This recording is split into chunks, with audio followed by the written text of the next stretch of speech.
Forsen Scoots knows this pretty interesting video about mathematics. Forsen Scoots 140 IQ content. What's the connection between a dripping faucet, the Mandelbrot set, a population of rabbits, thermal convection in a fluid, and the firing of neurons in your brain? Oh my god, what is this? It's this one simple equation.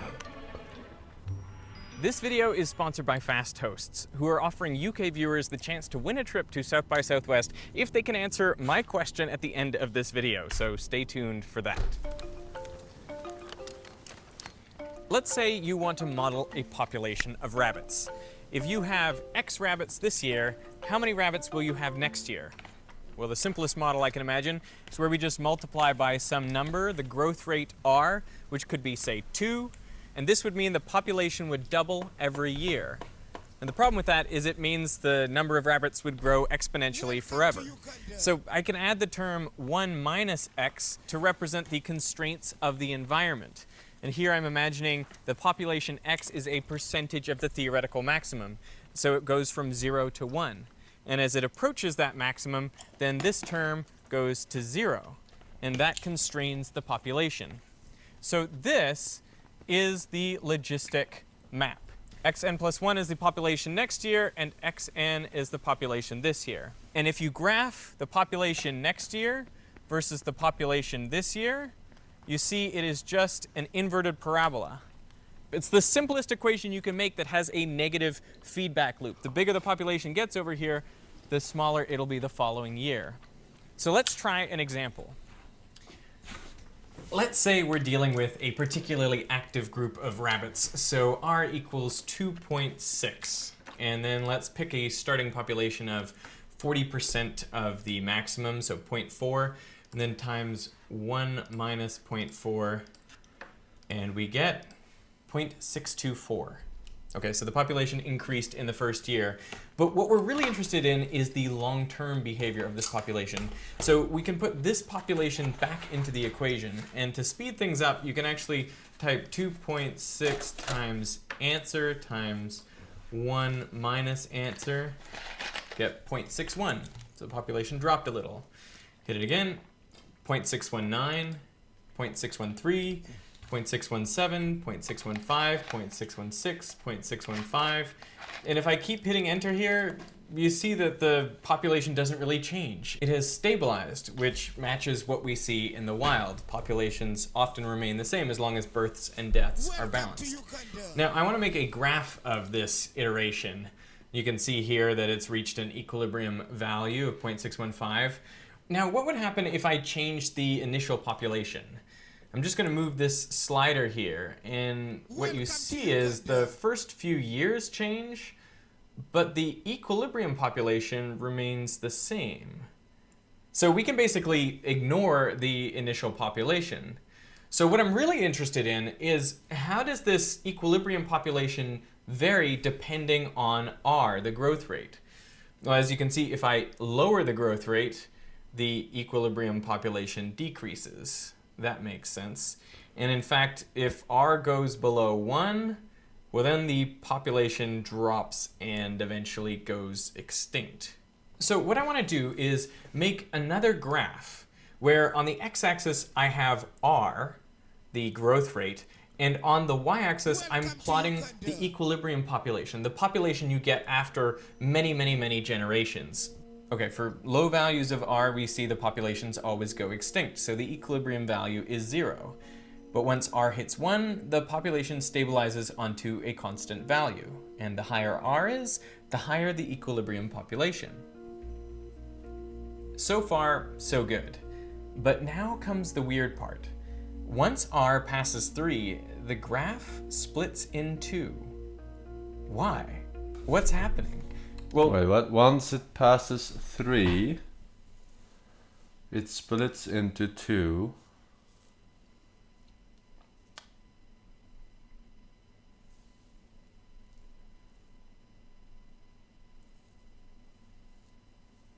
Welcome to Uganda. I don't know. No matter how many times you iterate the equation, it never settles onto a single constant value. Instead, it oscillates back and forth between two values. One year the population is higher, the next year lower, and then the cycle repeats. The cyclic nature of populations is observed in nature too. One year there might be more rabbits, and then fewer the next year, and more again the year after. As R continues to increase, the fork spreads apart, and then each one splits again. Now, instead of oscillating back and forth between two values, populations go through a 4-year cycle before repeating. Since the length of the cycle or period has doubled, these are known as period doubling bifurcations. And as R increases further, there are more period doubling bifurcations. They come faster and faster, leading to cycles of 8, 16, 32, 64, and then at R equals 3.57, chaos. The population never settles down at all. It bounces around as if at random. In fact, this equation provided one of the first methods of generating random numbers on computers. It was a way to get something unpredictable from a deterministic machine. There is no pattern here, no repeating. Of course, if you did know the exact initial conditions, you could calculate the values exactly. So they are considered only pseudo-random numbers. Now you might expect the equation to be chaotic from here on out, but as R increases, order returns. There are these windows of stable periodic behavior amid the chaos. For example, at R equals 3.83, there is a stable cycle with a period of 3 years. And as R continues to increase, it splits into 6, 12, 24, and so on before returning to chaos.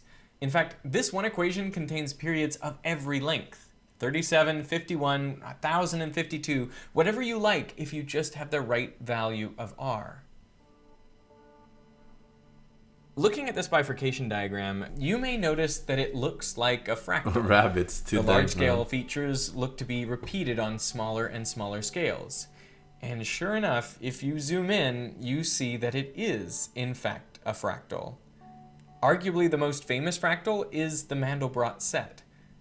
The plot twist here is that the bifurcation diagram is actually part of the Mandelbrot set. How does that work? Well, quick recap on the Mandelbrot set. I have no idea what that is. It is based on this iterated equation. So the way it works is you pick a number c, any number in the complex plane, and then start with z equals 0.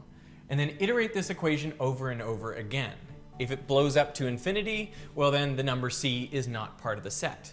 But if this number remains finite after unlimited iterations, well then it is part of the Mandelbrot set. So let's try, for example, c equals 1.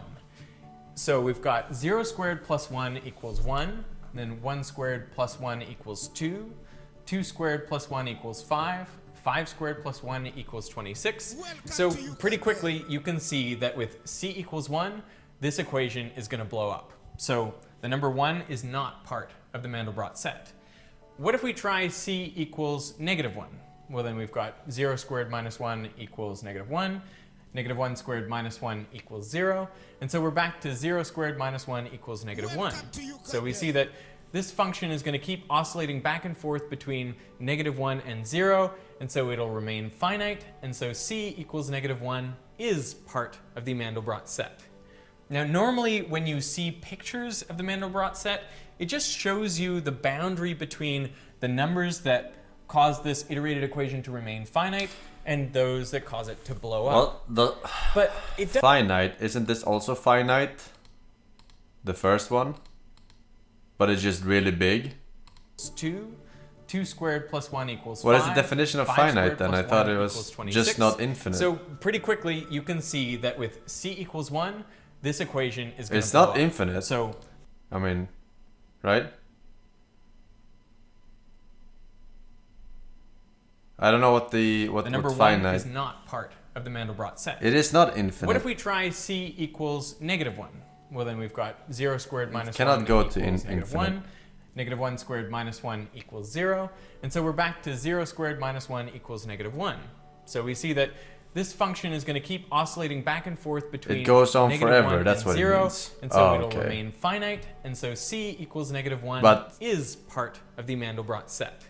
Now, Fi- normally when you see but this also goes on forever. The minus one goes on pictures forever. of the Mandelbrot set, it just shows you the just boundary happens to be the between same thing. the numbers that cause this iterated equation to remain finite and those that cause it to blow up. But it doesn't really show you how these numbers stay finite. So what we've done here is actually iterated that equation thousands of times and then plotted on the z-axis the value that that iteration actually takes. So if we look from the side, what you'll actually see is the bifurcation diagram. It is part of this Mandelbrot set. So what's really going on here? Well, what this is showing us is that all of the numbers in the main cardioid, What is this shit used for they in end up stabilizing onto a single reality? constant value. But the numbers in this main bulb, well, they end up oscillating back and forth between two values. And in this bulb, they end up oscillating between four values. They've got a period of 4. And then 8, and then 16, 32, and so on. And then you hit the chaotic part. The chaotic part of the bifurcation diagram happens out here on what's called the needle. I liked how they Mandelbrot set, where the gave an Mandelbrot set gets example of, really of thin. randomness. And you can but see this medallion here that looks like a smaller version of the entire Mandelbrot set. Well, that corresponds to the window of stability in the bifurcation plot with a period of 3. Now, the bifurcation diagram only exists on the real line because we only put real numbers into our equation. But all of these bulbs off of the main cardioid, well, they also have periodic cycles of, for example, 3 or 4 or 5. And so you see these repeated ghostly images if we look in the z-axis. Effectively, they're oscillating between these values as well.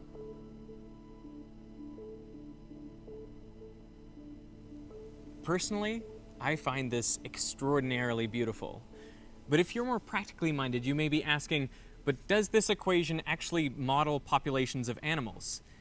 And the answer is yes, particularly in the controlled environments scientists have set up in labs. What I find even more amazing is how this one simple equation applies to a huge range of totally unrelated areas of science. The first major experimental confirmation came from a fluid dynamicist named Libchaber. He created a small rectangular box with mercury inside, and he used a small temperature gradient to induce convection. Just 2 counter-rotating cylinders of fluid inside his box. That's all the box was large enough for. And of course, he couldn't look in and see what the fluid was doing, so he measured the temperature using a probe in the top. And what he saw was a regular spike, a periodic spike in the temperature. That's like when the logistic equation converges on a single value.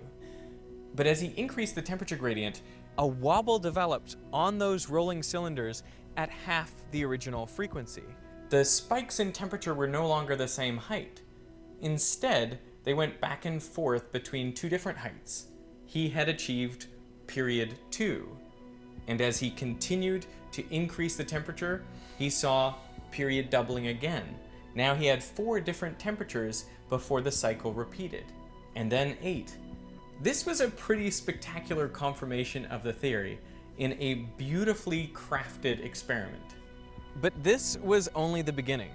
Scientists have studied the response of our eyes and salamander eyes to flickering lights, and what they find is a period doubling. That once the light reaches a certain rate of flickering, our eyes only respond to every other flicker. It's amazing in these papers to see the bifurcation diagram emerge, albeit a bit fuzzy because it comes from real-world data. In another study, scientists gave rabbits a drug that sent their hearts into fibrillation. I guess they felt there were too many rabbits out there. I mean, if you don't know what fibrillation is, it's where your heart beats in an incredibly irregular way and doesn't really pump any blood, so if you don't fix it, you die. But what they found was, on the path to fibrillation, they found the period doubling route to chaos. The rabbit started out with a periodic beat, and then it went into a 2 cycle, 2 beats close together, and then a 4 cycle, 4 different beats before it repeated again, and eventually aperiodic behavior. Now, what was really cool about this study was they monitored the heart in real time and used chaos theory to determine when to apply electrical shocks to the heart to return it to periodicity. And they were able to do that successfully. So they used chaos to control a heart and figure out a smarter way to deliver electric shocks to set it beating normally again. That's pretty amazing. And then there is the issue of the dripping faucet. Most of us, of course, think of dripping faucets as very regular, periodic objects. But a lot of research has gone into finding that once the flow rate increases a little bit, you get period doubling. So now the drips come 2 at a time, da-dip, da-dip, da-dip. And eventually, from a dripping faucet, you can get chaotic behavior just by adjusting the flow rate. And you think, like, what really is a faucet? Well, there's constant pressure water and a constant size aperture, and yet what you're getting is chaotic dripping. So this is a really easy chaotic system you can experiment with at home. Go open a tap just a little bit. Yeah, because I have a camera like that. Periodic dripping in your house. Blotting for 2 years is forcing what? Diagram pops up in so many different places that it starts to feel spooky. And I want to tell you something that'll make it seem even spookier. There was this physicist, Mitchell Feigenbaum, who was looking at when the bifurcations occur. He divided the width of each bifurcation section by the next one, and he found that ratio closed in on this number, 4.669, which is now called the Feigenbaum constant. The bifurcations come faster and faster, but in a ratio that approaches this fixed value. And no one knows where this constant comes from. It doesn't seem to relate to any other known physical constant. So it is itself a fundamental constant of nature. What's even crazier is that it doesn't have to be the particular form of the equation I showed you earlier. Any equation that has a single hump, if you iterate it the way that we have, so you could use xn plus 1 equals sine x, for example. If you iterate that one again and again and again, you will also see bifurcations. Not only that, but the ratio of when those bifurcations occur will have the same scaling, 4.669. Any single hump function iterated will give you that fundamental constant. So why is this? Well, it's referred to as universality, because there seems to be something fundamental and very universal about this process, this type of equation, and that constant value. In 1976, the biologist Robert May wrote a paper in Nature about this very equation. It sparked a revolution in people looking into this stuff. I mean, that paper's been cited thousands of times. And in the paper, he makes this plea that we should teach students about this simple equation because it gives you a new intuition for ways in which simple things, simple equations, can create very complex. It's so useless, dude. I'm sorry, but it's so useless in the real world, today, man. We don't really teach this way. I mean, we teach no, it's not forsen. He just explained that you can determine the pattern of how the rabbits are fucking and the faucet is dripping. At students. Okay. But maybe we should. Maybe we should throw at least a little bit, which is why I've been so excited about chaos, and I'm so excited about this equation, because, you know, how did I get to be 37 years old without hearing of the Feigenbaum constant? Ever since I read James Gleick's book, Chaos, I have wanted to make videos on this topic, and now I'm finally getting around to it, and hopefully I'm doing this topic justice, because I find it incredibly fascinating, and I hope you do too. Hey, this video is supported by viewers like you on Patreon and by FastHosts. Sit down, it says everyone is kung flu fighting the Wu flu. Whose goal is to support Not UK false. businesses and entrepreneurs at all levels, providing effective and a Russian FS agent only says 1.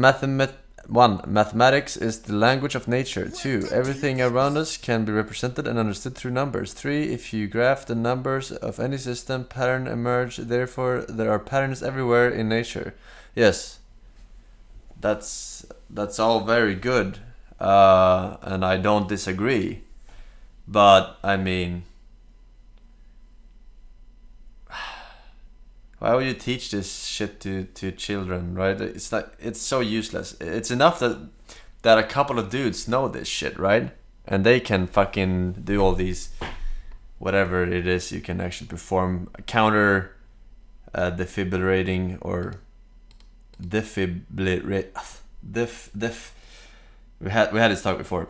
Defibrillator. I think. Defibrillator. They were using the patterns to predict what the next. Because okay, for those of you who didn't understand, this is how I understood it. So the hearts were beating in this irregular chaos way, right? And it matched the formula of this formula of this pseudo-random pattern. So they could look at this and they could say, oh, so the next one is gonna be like this, so we can counter shock it to stabilize it, because we know how it's gonna beat the very next time, because it's like pseudo-random. It's following this pattern. It looks random, but it's not really random, right? So there's like a use for it, but I mean it's kind of useless, really. It's relatively useless. Not something that kids should know about if they want to become fucking plumbers or Twitch viewers or, you know, something degenerate.